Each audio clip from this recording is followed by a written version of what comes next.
मैं अपना और अपने दोस्त की फैमिली मेंबर्स में से किसी का भी नाम नहीं बता सकूंगा, जबकि इसकी हकीकत मैंने अपनी आंखों से देखी है और आदि महसूस की है। यकीन मानो, ये मेरे लिए तो बहुत अनएक्सप्लेनेड घटना है। ये सब 2014 से 2015 के दौरान हुआ था, जब मैं बीटेक कर रहा था। मैं जो कुछ भी बताने जा रहा हूँ वो सब झूठ नहीं है, और अंधविश्वासी लोग मजाक उड़ाते रह सकते हैं, पर इन पे वही विश्वास कर सकते हैं जिनके साथ बीता हो। लेकिन आप में से 1% भी लोग भूतों में मानते हैं तो मेरे दोस्त के परिवार के साथ घटी घटना को महसूस करने की कोशिश करें, खास तौर से उनकी छोटी बहन के साथ जिसके साथ ये सब हुआ। शुरू करने से पहले मैं आपको बताना चाहूँगा कि इस घटना से पहले मैं भूतों के अस्तित्व का मजाक बनाता था। मैं भूतों को मन का भूत मानता था और ये दिखावा करता था कि मैं रात के 12 बजे कब्रिस्तान में चल सकता हूँ और नाच भी सकता हूँ और बिना किसी चोट के बाहर आ सकता हूँ। यहाँ तक कि मैंने भानगढ़ जाने और वहाँ भूतों से लड़ाई करने के सपने भी देखे थे। लेकिन मेरे दोस्त की छोटी बहन के साथ हुई घटना ने तो मुझे पूरी तरह से बदल कर रख दिया। मैं मेरे दोस्त से कॉलेज में मिला था और हम बहुत अच्छे दोस्त बन गए थे। वो वहीं का रहने वाला था और एक अच्छे परिवार से था। उसके पिता एक पीएसयू में ऊंची पोस्ट पर काम करते थे और उसकी एक छोटी बहन है जो 2013 में 6th क्लास में थी। मैं उनके परिवार के बारे में इसीलिए बता रहा हूँ कि वो लोग एक अच्छी और अमीर फैमिली रही है और मेरी ही आंखों के सामने मैंने उनको दर दर का होते देखा है। उनकी फैमिली अनएडुकेटेड नहीं है, वो इन सब चीज़ों में नहीं मानते थे। इनफैक्ट उनकी तो पहुंच इतनी थी कि बड़े से बड़े अस्पताल तक में वो अपनी बेटी का इलाज करवा सकते थे। मैं अक्सर उनके घर जाता था और उनके परिवार के साथ काफ़ी घुल मिल भी गया था। उनकी बहन एक बहुत प्यारी बच्ची थी और बहुत ही चुलबुली थी। वो मुझे मेरे छोटे भाई की बहुत याद दिलाती थी। एक बार जब वो बीमार थी तो मैं उसे देखने गया और उसके माथे पर एक अजीब सा निशान देखा। ऐसा लगा जैसे किसी ने उसके माथे पर सिगरेट का बट रख दिया हो, लेकिन वो निशान काफ़ी बड़ा था। ये निशान बहुत ही अजीब सा था और इसीलिए मैंने अपने दोस्त से पूछा कि ये क्या है। उसने कहा कि ये निशान हर महीने एक ही जगह पर होता है और एक दिन में ही पूरी तरह से गायब हो जाता है, जैसे कि ये कभी था ही नहीं। बहुत अजीब है ना। मैं उस वक्त तो कुछ समझ नहीं पाया, पर अजीब कंडीशन होगी सोचकर मैंने उसके मॉम डैड से पूछताछ की। उन्होंने कहा कि उन्हें भी यकीन नहीं था, लेकिन यह निशान हर अमावस्या की रात के बाद होता था और उसके बाद वो 1 या 2 दिन तक बीमार महसूस करती रहती थी। जब तक कि निशान नहीं बन जाता वो लगातार कमज़ोर महसूस करती रहती थी और बार बार किसी सपने के बारे में बात किया करती थी। उन्होंने बताया कि उसे सपने में एक लंबा सा सफ़ेद दाढ़ी वाला आदमी दिखाई देता है, जिसने नीचे से ऊपर तक सफ़ेद कपड़े पहने हुए होते हैं और सर पे एक चमकीला सफ़ेद साफा भी पहना होता है। वो आदमी सामने लगे सोफे पर बैठकर सिगार पी रहा होता है और उसी की तरफ देख रहा होता है। ऐसा लगता है मानो कि वो उस पे कोई गुस्सा निकाल रहा होगा। ये कहती है कि वो उसे बार बार एक ही बात कहता है, मेरे साथ आओ, इस दुनिया में अब तुम्हें और नहीं रहना। और जब वो उसे ना कहती है तो वो उठकर आता है और उसके सर पर जलती सिगार से इतनी जोर से जलाता है कि वो नींद में भी उछल पड़ती है। मेरे मन में भी एक सवाल था जो मैंने उनसे पूछ लिया कि आखिर इसे कैसे पता कि वो आदमी सिगार पीता है, ये तो अभी जानती भी नहीं होगी। तो उन्होंने बताया कि ये कहती है कि वो दादू मुझसे बात भी करता है, सिर्फ कुछ बातों के जवाब देता है। और ये बात भी इसी ने उससे पूछी थी जब वो पहली बार दिखा था। आप कौन हो? मुझे तुम अपना दादू बोल सकती हो। दादू, ये आपके हाथ में क्या है? ये सिगार।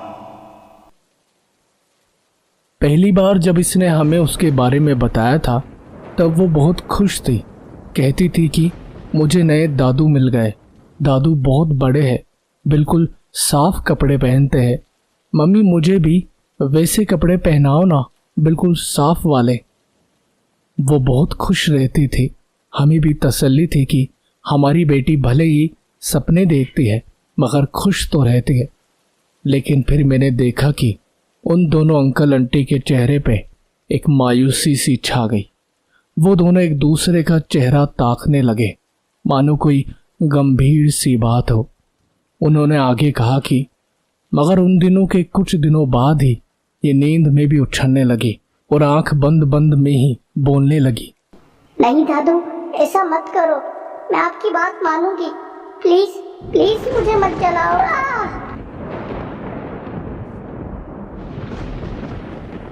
और जैसे जैसे अमावस्या की रात करीब आती है ये निशान दिखाई पड़ते हैं। उससे पहले नहीं, एक अजीब सी कंडीशन है ये। ना जाने हमारी बेटी के साथ ये क्या हो रहा है। आंटी जरा मायूस सी बैठ गई और अंकल उन्हें संभालने लगे।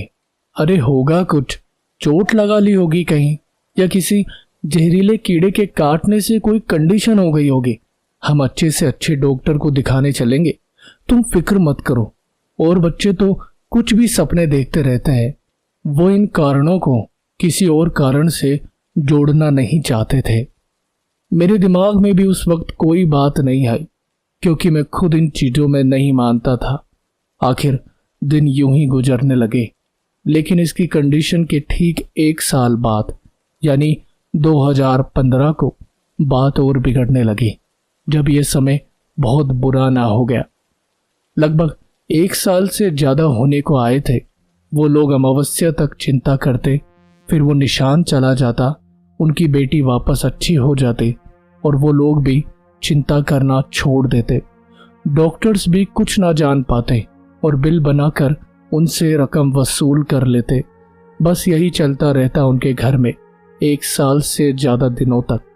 धीरे धीरे 2015 आने तक सब उस निशान को नज़रअंदाज करते रहे, उनकी बेटी को नज़रअंदाज करते रहे, इस बात को नज़रअंदाज करते रहे कि ये सिर्फ अमावस्या की रात को ही क्यों होता है, ये निशान और उसका बीमार हो जाना। मुझे याद है 2015 के अक्टूबर में मेरे दोस्त की छोटी बहन का बर्थडे प्रोग्राम था। मैं हॉस्टल में था और मेरी तबीयत अच्छी नहीं थी, इसीलिए उस दिन बर्थडे में मैं नहीं जा पाया। वो रात भी अमावस्या की थी। घर के ही कुछ खास लोग बुलाए गए थे जिनको 9 बजे तक केक कटवा कर खाना खिलाकर वापस भेज दिया गया था। असल में मेरे दोस्त की फैमिली एक बर्थडे पर 2 केक काटते थे, एक रात 12 बजे और एक मेहमानों के आने तक 9 बजे। उनके सभी मेहमान जा चुके थे, घर में सिर्फ वही लोग थे। उनकी फैमिली के सभी लोग देर रात तक जगे हुए थे। छोटी का बर्थडे केक बस कटने में 1 घंटा बचा था।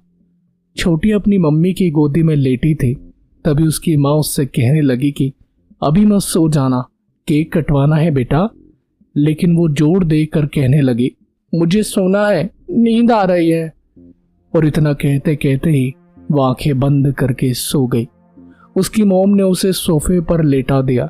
जब रात के 12 बजने को आए तो सभी उसे उठाने लगे, मगर वो पूरी तरह से उठ नहीं पा रही थी। बस एक पल को हिलती और फिर गहरी नींद में चली जा रही थी। उसने अपनी मुट्ठी भींचकर बंद कर ली थी, मानो जैसे किसी से अपनी हथेली बचा रही हो। मेरे दोस्त ने उसकी मुट्ठी खोलने की कोशिश की तो वो पूरी तरह से अकड़ सी गई। बड़ी मुश्किल से मेरे दोस्त ने उसकी मुट्ठी खोली तो सभी हैरान रह गए। हे भगवान, ये क्या हो गया? उसकी मम्मी चिल्लाई। छोटी लड़की की हथेली पे तकरीबन 20 से ज़्यादा ब्लेड से कट कर निशान लगे थे और उसकी हथेली का खून सूख गया था और देखते ही देखते उसके माथे पे वो सिगार का निशान आ गया। वो लोग काफ़ी घबरा गए। मेरे दोस्त ने मुझे भी वो हथेली की फ़ोटो भेजी थी, लेकिन वो फ़ोटो मैं आपके साथ शेयर नहीं कर सकता। मगर उनकी कंडीशन पे मुझे बहुत दुख हुआ। आखिर एक दोस्त होने के नाते मैं भी इतना नॉलेजेबल नहीं था कि उसकी कोई मदद कर सकूं। मगर इससे पहले कि कोई उनकी मदद कर पाता, बहुत देर हो चुकी थी। उसके बाद वो लोग बहुत से हॉस्पिटल के चक्कर लगाने लगे। उसकी हथेली का तो ट्रीटमेंट हो गया, मगर उनकी कही अमावस्या वाली कहानी पे कोई यकीन नहीं करना चाह रहा था। बहुत अजीब बात थी सभी हॉस्पिटल्स के स्टाफ और डॉक्टर्स के लिए कि निशान सिर्फ अमावस्या को आता है और 1 साल से है। सभी डॉक्टर्स ने हाथ खींच लिए। ये कंडीशन उनके हिसाब से उनके बस की नहीं थी। वो लोग रांची के अपोलो हॉस्पिटल भी गए, मगर वहाँ भी डॉक्टर्स ने नेगेटिव ही जवाब दिया कि ऐसा नहीं हो सकता। केवल बिल और छोटे मोटे ट्रीटमेंट के अलावा उन्हें कुछ हासिल नहीं हुआ। कुछ लोग इस कहानी पे हंस भी पड़े। किसी को अमावस्या वाली कहानी हजम नहीं थी। अंत में उन्होंने दोस्तों और रिश्तेदारों में बहुत पूछने सलाह लेने के बाद एक बेनाम मस्जिद जो रांची से 125 किलोमीटर दूर कहीं बीहड़ से इलाके में थी, वो जगह बहुत अंदर जाकर कहीं थी जहां से उनकी कार का जाना असंभव था। वो लोग जब उस जगह पहुंचे तो पाया कि मस्जिद बिल्कुल पुरानी सी इमारत रह गई थी और वहां केवल बीहड़ के अलावा कुछ दिखाई नहीं दे रहा था। उनके मन में कई सवाल आए कि आखिर इस बीहड़ में कोई बैठता भी होगा, और बैठता होगा तो क्या वाकई में हमारी मदद कर सकेगा। जब वो लोग चबूतरे के करीब गए तो एक बड़े से पेड़ के नीचे एक सफ़ेद दाढ़ी वाले पीर बाबा बैठे थे। ऐसा लगता था जैसे इनसे यहाँ पूजा करवाने के लिए भी बहुत ही कम लोग आते होंगे। वो कुछ किताब पढ़कर आंखें बंद करके हाथ में एक पतली सी माला फेर रहे थे। जैसे ही वो लोग चबूतरे के करीब पहुंचे, बिना आवाज होने के बाद भी बाबा ने अपनी आंखें खोल ली। रुको, आने दो इन्हें और तुम जाओ इनके घर, देखो कौन है वो।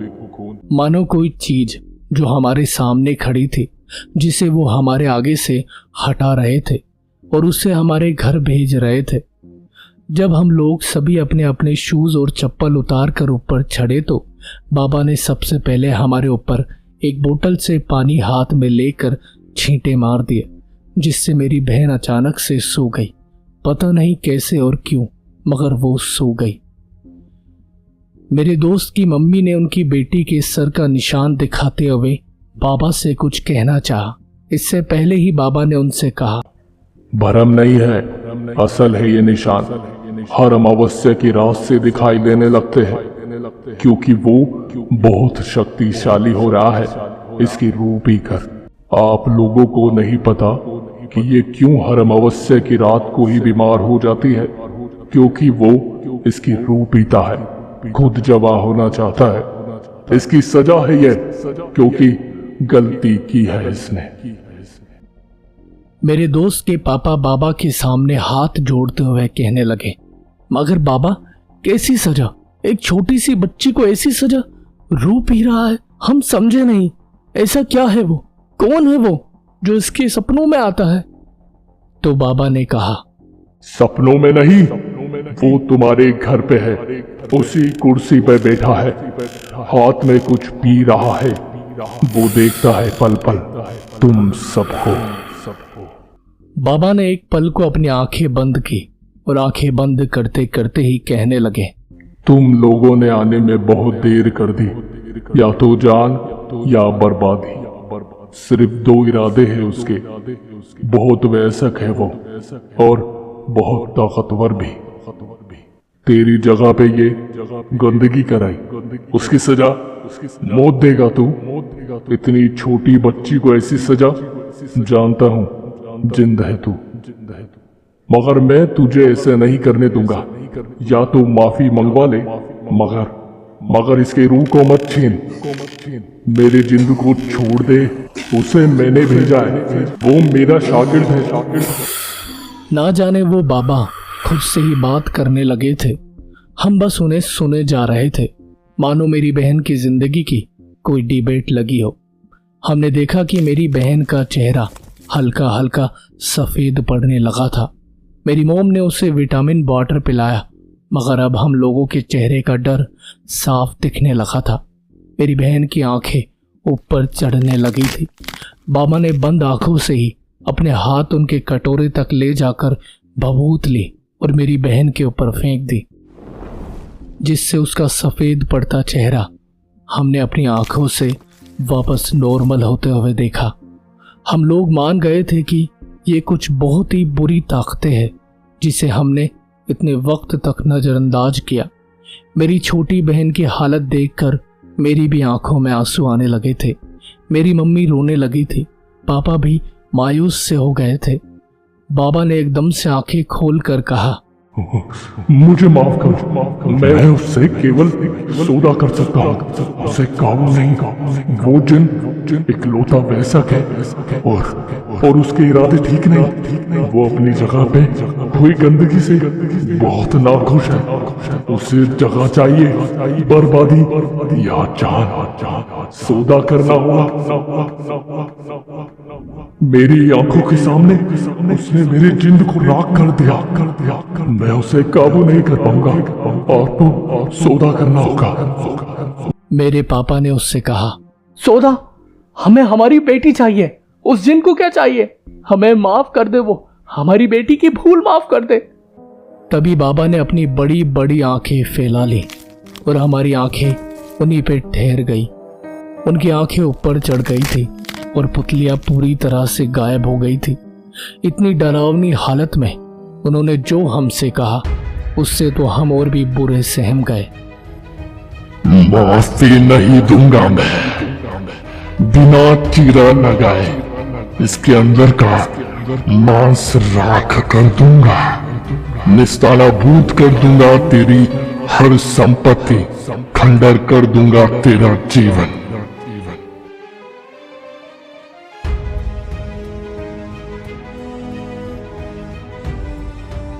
उनकी ऐसी बात सुनकर हमारे शरीर से मानो रूह दहल गई हो। वो जिन उन बाबा के अंदर था, मगर जब बाबा ने अपने राख भरे कटोरे को छुआ तो वो 2 घड़ी में ही शांत हो गए। उनकी पुतलियां वापस आ गई और सांस भरते हुए वो अपना चिमटा उठाकर उस पर वो पानी छिड़कने लगे जो उन्होंने हमारे ऊपर डाला था जब हम वहां पर आए थे। अपनी सांस भरती हालत में उन्होंने चिमटा जमीन पे मारते हुए जोर जोर से कुछ पढ़ते हुए बोलने लगे, हाजिर हो और ले जा, हाजिर हो। मेरे पापा से एक टक आंखें मिलाकर उन्होंने कहा, जल्दी बोल, जल्दी, जान या बर्बादी। अगर जान बोलता है तो तेरी बेटी इसी पल सड़कर मर जाएगी, और बर्बादी तूने सोचा नहीं होगा, उससे कई ज्यादा तू गरीब हो जाएगा, दर दर का हो जाएगा। जल्दी बोल, तेरा घर भी तेरा ना होगा, तुझे उसे अभी के अभी छोड़ना होगा, खंडर होगा वो पूरा। और बाबा मानो अपनी अकड़ी सी गर्दन लिए एक और देखने लगे। उनकी आंखें फटी सी रह गई थी। और उस खंडर में ये रहेगा। बाबा किसी को देखकर बुरी सी हालत में ये सब कह रहे थे, मगर हमें वहां कोई नहीं दिखा। मेरी छोटी बहन बेहोश थी, मोम डर के मारे कांप रही थी। मैं पापा के कंधे से चिपक गया था, हमें बहुत डर लग रहा था। बाबा ने 2 बार चिमटा बजाते हुए कहा, बोल जल्दी, समय नहीं है और नहीं रोक सकता मैं इसे। तेरी बेटी का चेहरा देख। जब हमने चेहरा देखा तो देखते रह गए, मानो उसकी रूह पूरी तरह से उसका साथ छोड़ चली थी। उसकी सांसें उखड़ रही थी, उसमें कोई और हलचल ना थी। उसका चेहरा सफेद पड़ चुका था, इस पे तो हमने ध्यान ही नहीं दिया। मुझे बर्बादी चाहिए, सब ले लो, मेरा छीन लो, बर्बाद कर दो, मगर मेरी बेटी को छोड़ दो। मैं भीख मांगता हूँ।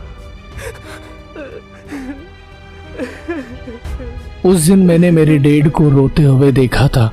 वो सर पकड़कर रो रहे थे और बर्बादी शब्द सुनते ही मानो माहौल एक पल में शांत हो गया। सामने अकड़ चुके बाबा की आंखें अब शांत हो चली थी। उनकी गर्दन भी अब सही होने लगी थी। मेरी बहन के चेहरे पे हो रहा सूखापन अब चला सा गया। मैंने उसके चेहरे की एक एक सफ़ेद पड़ती नस को वापस नॉर्मल होते हुए देखा था। बहुत डरावना और भयानक मंजर था ये मेरे जीवन का।